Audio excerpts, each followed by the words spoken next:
Assalamualaikum warahmatullahi wabarakatuh.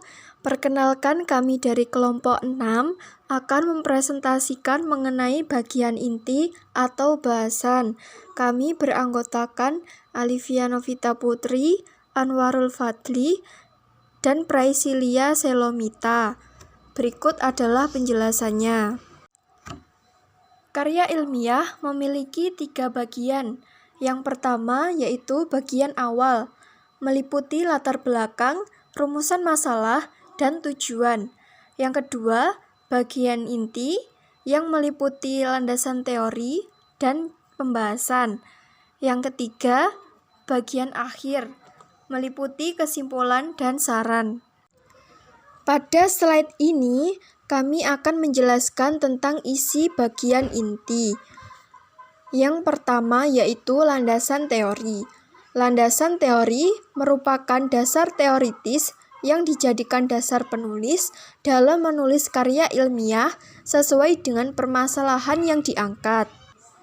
Landasan teori memuat uraian sistematis tentang hasil-hasil penelitian terdahulu dan berhubungan dengan penelitian yang akan dilakukan. Kemudian, fakta yang dikemukakan harus diambil dari sumber aslinya. Kemudian, semua sumber yang dipakai harus disebutkan dengan mencantumkan nama penulis dan tahun terbit. Yang kedua adalah pembahasan. Pembahasan merupakan pemaparan informasi yang memuat hasil atau jawaban dari setiap rumusan masalah. Jika rumusan masalah pada bagian awal disebutkan 4, maka dalam bagian inti pembahasan akan dijabarkan sebanyak 4 subbab, sehingga ada kesesuaian antara rumusan masalah dan pembahasan. Selanjutnya yaitu menulis bagian inti. Ketika akan menulis bagian inti suatu karya ilmiah, maka harus memperhatikan hal-hal berikut. Yang pertama yaitu jumlah bahasan harus sesuai dengan jumlah rumusan masalah. Hal ini dikarenakan pembahasan merupakan jawaban dari setiap rumusan masalah, sehingga tujuan utama dalam penulisan dapat tercapai. Kedua, subbab pada bagian bahasan dapat lebih diperinci lagi menjadi beberapa bagian. Hal ini bertujuan agar pembahasan lebih jelas dan sistematis, serta tidak tercampur antara bahasan yang satu dengan yang lainnya. Ketiga, yaitu pembahasan harus menyajikan informasi yang mendalam, tuntas, dan akurat tentang suatu topik. Artinya, pembahasan harus bisa menjawab semua permasalahan yang diangkat. Selanjutnya yaitu bagian inti dari karya ilmiah penelitian dan non-penelitian. Yang pertama, bagian inti pada karya ilmiah penelitian. Ada pendahuluan, setelah itu kajian pustaka, metode, hasil, bahasan, penutup, serta daftar rujukan. Untuk pada bagian karya ilmiah non-penelitian, yaitu terdapat 2 bagian saja, yaitu kajian pustaka dan juga pembahasan. Selanjutnya yaitu penjelasan bagian inti karya ilmiah penelitian. Bab 1 yaitu pendahuluan. Isi bab ini akan menjadi cerminan dari keseluruhan penelitian atau karya tulis ilmiah yang ditulis. 1.1 yaitu latar belakang. Latar belakang berisi tentang apa saja yang menjadi latar belakang timbulnya permasalahan, alasan mengapa masalah atau topik tersebut penting dan perlu diteliti. 1.2 yaitu rumusan masalah. Rumusan secara konkret masalah yang ada dalam bentuk pertanyaan. 1.3 yaitu tujuan penelitian. Memuat maksud dan tujuan penelitian yang tidak terlepas dari masalah yang akan diteliti. 1.4 yaitu manfaat penelitian. Manfaat penelitian berisi tentang manfaat penelitian bagi ilmu pengetahuan dan dapat dimanfaatkan bagi masyarakat. 1.5 yaitu sistematika penulisan, menjelaskan mengenai tahapan penulisan penelitian dari bab ke bab. Nah, selanjutnya ada bab 2 tinjauan pustaka. Bab ini pada dasarnya merupakan landasan teoritis dalam melakukan kegiatan penelitian. Di bab ini ada 2.1 penelitian terdahulu, yaitu penelitian sebelumnya yang layak untuk ditampilkan beserta metode yang digunakan dan hasil yang dicapai dalam penelitian sebelumnya.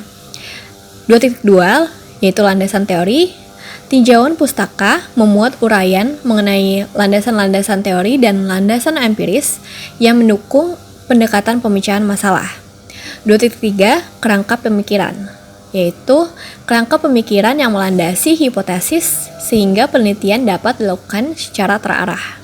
Dan yang terakhir, 2.4 yaitu hipotesis, jawaban atau dugaan sementara yang akan diuji kebenarannya dan tidak semua penelitian harus mengemukakan secara tegas suatu hipotesis. Nah, selanjutnya kita ke bab 3 metodologi penelitian. Pada bab ini, peneliti mengungkapkan landasan filosofis atau alasan logis atas pendekatan yang dipakai dalam melakukan penelitian. Ini pada dasarnya merupakan landasan teoritis dalam melakukan kegiatan penelitian. Dan di bab 3 ini terdapat identifikasi variabel 3.1 yaitu memuat berapa banyak dan variabel apa saja yang diketemukan dan yang akan digunakan untuk penelitian. 3.2 definisi operasional variabel mendefinisikan variabel-variabel yang telah teridentifikasi di atas. 3.3 populasi dan sampel penelitian memuat populasi yang digunakan dalam penelitian dan teknik sampling yang digunakan. 3.4 sumber dan jenis data menjelaskan sumber dari mana data tersebut diperoleh berupa data primerkah atau data sekunder dan menyebutkan jenis datanya data kualitatif atau data kuantitatif. Selanjutnya, 3.5 metode pengumpulan data yaitu memuat penjelasan mengenai teknik pengumpulan data yang biasanya dalam bentuk dokumentasi, wawancara, dan kuesioner dan sebagainya. 3.6 teknik analisis data yaitu alat-alat yang digunakan dalam menguji dan menganalisa data. 3.7 teknik pengujian asumsi klasik yaitu pengujian gejala-gejala dalam analisis data yang biasanya dalam analisis regresi seperti gejala multikolinearitas, gejala heteroskedastisitas, gejala linearitas, dan gejala autokorelasi. Dan yang terakhir, 3.8 pengujian hipotesis. Pengujian terhadap hipotesis yang digunakan dengan menggunakan alat-alat statistik yang sesuai. Selanjutnya, bab 4. Gambaran umum objek penelitian. Pada bagian ini, peneliti memberikan gambaran mengenai objek atau tempat penelitian. Kemudian, penjelasan terhadap objek penelitian harus dibatasi pada materi yang berhubungan dengan penelitian. Bab 5. Hasil penelitian, analisis, dan pembahasan. 5.1 Hasil penelitian. Pada bagian ini, memuat hasil penelitian yang relevan dengan tujuan dan hipotesisnya. 5.2 Analisis hasil penelitian. Memuat analisis terhadap hasil penelitian. Jika digunakan analisis statistik, maka hanya dimuat tampilan akhir yang menunjukkan hasil penelitian, sedangkan perhitungan statistiknya diletakkan pada lampiran. 5.3 Uji hipotesis yang memuat pengujian dan pernyataan apakah hipotesis penelitian diterima atau ditolak. 5.4 Pembahasan. Pada bagian ini menunjukkan tingkat penguasaan peneliti terhadap paradigma, konsep, dan teori yang digunakan dengan sedapat mungkin menginterpretasikan hasil penelitian guna menggambarkan fenomena yang terjadi. Selanjutnya, bab 6, kesimpulan dan saran. 6.1 Kesimpulan, yang merupakan pernyataan singkat dan tepat yang dijabarkan dari hasil penelitian dan pembahasan untuk membuktikan kebenaran hipotesis. 6.2 Saran merupakan implikasi hasil penelitian terhadap pengembangan ilmu pengetahuan dan penggunaan praktis.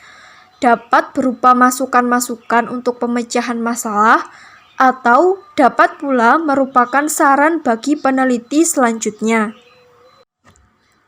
Selanjutnya, daftar pustaka yang berisi daftar buku atau referensi yang sudah dipakai sebagai kajian teori dalam penelitian atau karya tulis ilmiah.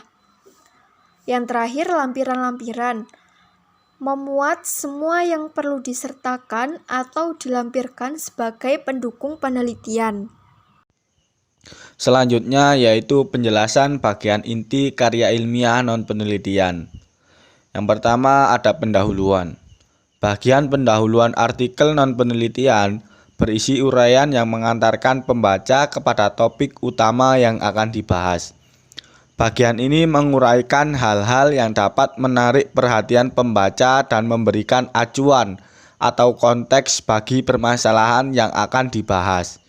Misalnya dengan menonjolkan hal-hal yang kontroversial atau belum tuntas dalam pembahasan permasalahan terkait dalam artikel-artikel atau naskah-naskah lain yang telah dipublikasikan terdahulu. Oleh karena itu, isi bagian pendahuluan menguraikan hal-hal yang mampu menarik pembaca sehingga mereka tergiring untuk mendalami bagian selanjutnya. Selain itu, bagian pendahuluan hendaknya diakhiri dengan rumusan singkat 1-2 kalimat tentang hal-hal pokok yang akan dibahas. Bagian pendahuluan tidak diberi judul. Selanjutnya yaitu bagian inti. Bagian inti berupa judul bagian, dan isi bagian inti. Sebuah artikel non-penelitian sangat bervariasi. Lazimnya berisi kupasan, analisis, argumentasi, komparasi, keputusan, dan pendirian atau sikap penulis mengenai masalah yang dibicarakan, tergantung pada topik yang dibahas. Hal yang perlu mendapat perhatian pada bagian inti adalah perorganisasian isinya. Uraian yang lebih rinci mengenai cara perorganisasian isi dibahas pada paparan berikutnya. Banyaknya subbagian juga tidak ditentukan, tergantung kepada kecukupan kebutuhan penulis untuk menyampaikan pikiran-pikirannya. Di antara sifat-sifat artikel terpenting yang seharusnya ditampilkan di dalam bagian ini adalah kupasan yang argumentatif, analitik, dan kritis dengan sistematika yang runtut dan logis. Sejauh mungkin dengan berciri komparatif dan menjauhi sikap tertutup dan instruktif. Walaupun demikian, perlu dijaga agar tampilan bagian ini tidak terlalu panjang dan menjadi bersifat enumeratif seperti diktat. Penggunaan subbagian-subbagian yang terlalu banyak juga akan menyebabkan artikel tampil seperti diktat. Selanjutnya yaitu syarat landasan teori atau kajian pustaka pada bahasan. Yang pertama yaitu harus relevan, yang kedua aktual, dan yang ketiga objektif, dan yang terakhir yaitu tidak kontroversial. Nah, selanjutnya saya akan menjelaskan teknik menguraikan bahasan. Teknik yang pertama, pemberian contoh, yaitu di mana teknik ini diawali dengan mengungkapkan kalimat topik, kemudian diikuti contoh-contoh. Teknik yang kedua, pembandingan, yaitu di mana teknik ini diawali dengan menampilkan kalimat topik, kemudian diikuti paparan tentang hal yang serupa atau persamaan. Teknik yang ketiga, klasifikasi, yaitu teknik ini dilakukan dengan mengelompokkan hal yang telah dipaparkan di kalimat topik atas dasar kriteria tertentu. Teknik yang keempat, analisis proses, yaitu teknik ini memaparkan mengenai suatu proses seperti cara membuat atau mengerjakan sesuatu, sehingga dalam teknik ini dipaparkan tahapan dari awal hingga akhir. Teknik yang kelima, analisis sebab akibat, Yaitu teknik ini dilakukan dengan menjelaskan sebab terjadinya suatu peristiwa, kemudian diikuti penjelasan tentang akibat yang ditimbulkan. Teknik yang keenam yaitu pemecahan masalah, yaitu teknik ini merupakan variasi dari sebab akibat, dan teknik pemecahan masalah ini juga didasarkan dari hubungan sebab akibat, kemudian dipaparkan solusi atau penyelesaian masalah tersebut. Teknik yang ketujuh, teknik yang terakhir yaitu definisi.